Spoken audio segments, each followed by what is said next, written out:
Hey, hey, hey, it's G Bumpy 2000. Let's do some more reading of Slappy's Nightmare.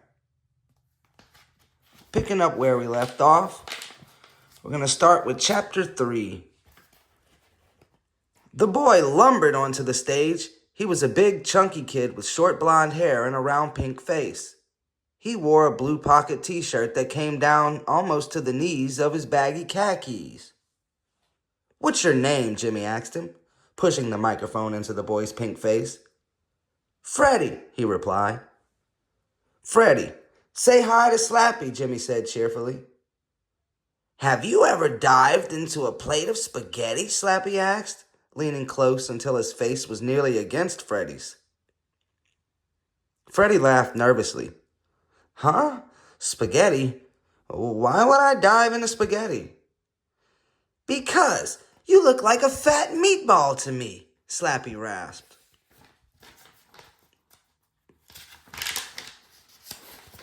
A few kids laughed. Several others gasped. "Slappy, be nice," Jimmy pleaded. "Let's see how the big meatball tastes," Slappy cried. His head swung down. His mouth opened over the boy's pink ear. Everyone in the theater heard the crunch as the dummy's wooden jaws clamped shut over the boy's ear. "Ow!" Freddie let out a howl of pain. "Slappy, let go! Let go!" Jimmy screamed. The boy stumbled forward. Slappy came with him, tumbling out of Jimmy's arms. His wooden mouth shut tightly over the screaming boy's ear. "Help me! It hurts! Ow, it hurts!" "Slappy, I warned you," Jimmy cried. He grabbed the collar of the dummy's red and white checked sport coat and tugged. "Let go! Let go of him now, Slappy!" In the audience, kids were crying and screaming. Parents were shouting. Several people were running toward the stage.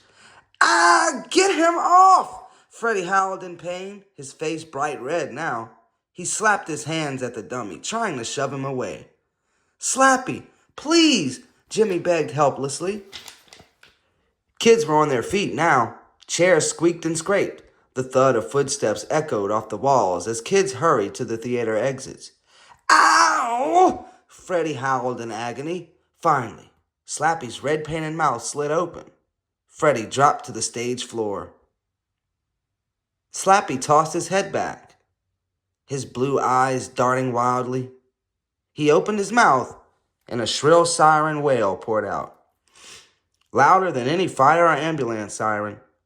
The deafening whistle rose over the cries and shrieks of the audience. Louder, louder. "The doors are locked!" a woman screamed, her voice nearly drowned out by the deafening wail from Slappy's open mouth. "We can't get out! Let us out! Let us out! My ears! It feels like there's a knife in my ears! Make him stop! Make him stop! Ow, my ears! My ears are bursting! Oh, it hurts! It hurts so much!" Chapter 4. Jimmy O. James flung open the dressing room door. He heaved Slappy into the room. Slappy slid across the floor and came to a stop against the peeling green wall. Jimmy slammed the door shut behind him, slammed it so hard it popped back open again. He didn't notice. He stormed across the tiny room and jerked the dummy up by the jacket lapels. "The last time!" Jimmy choked out, almost too angry to speak. His whole body trembled. His heart pounded in his chest. "I'm telling you, that was the last time you'll ever ruin a show, Slappy." He tossed the dummy onto the dressing table.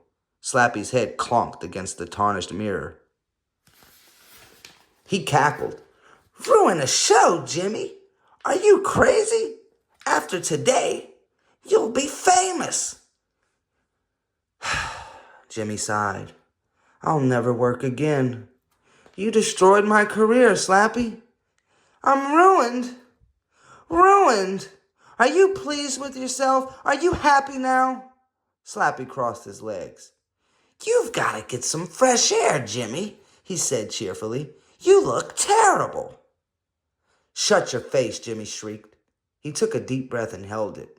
He crossed his arms tightly over the front of the black turtleneck. Get control, he ordered himself. Get control of yourself, Jimmy. But it wasn't easy. Jimmy could still hear the horrified wails and cries of pain from the kids in his audience. He could still see their terrified faces, see them pressing their hands against their ears, begging him to make Slappy stop his ear-popping siren wails. Jimmy buried his head into his hands. I'll never work again, he repeated, his voice breaking with emotion. No theater will ever hire me. Slappy giggled. That's showbiz. Jimmy raised his head and glared across the room at the dummy. You'll never work again, either. I meant what I said, Slappy, believe me. You're finished. That was really your last chance. The dummy's wooden head shook no. You can't get along without me.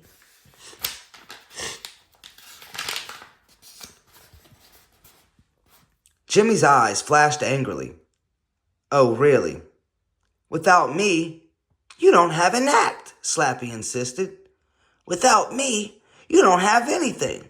You're a cheap ventriloquist who moves his lips, and you wouldn't know a good joke if you heard one, which you never have.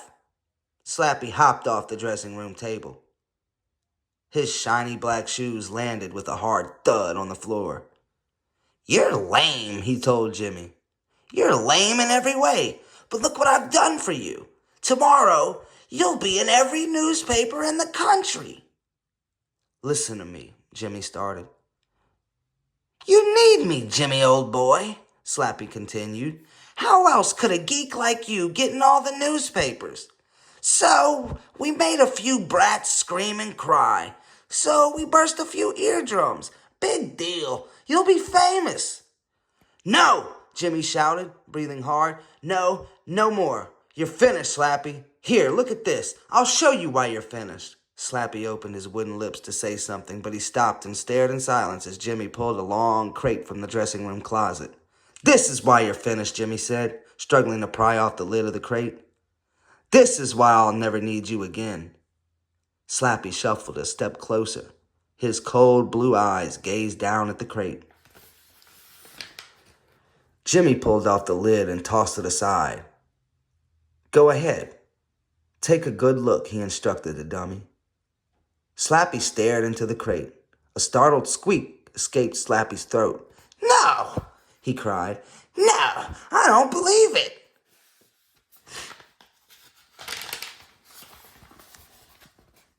Chapter 5.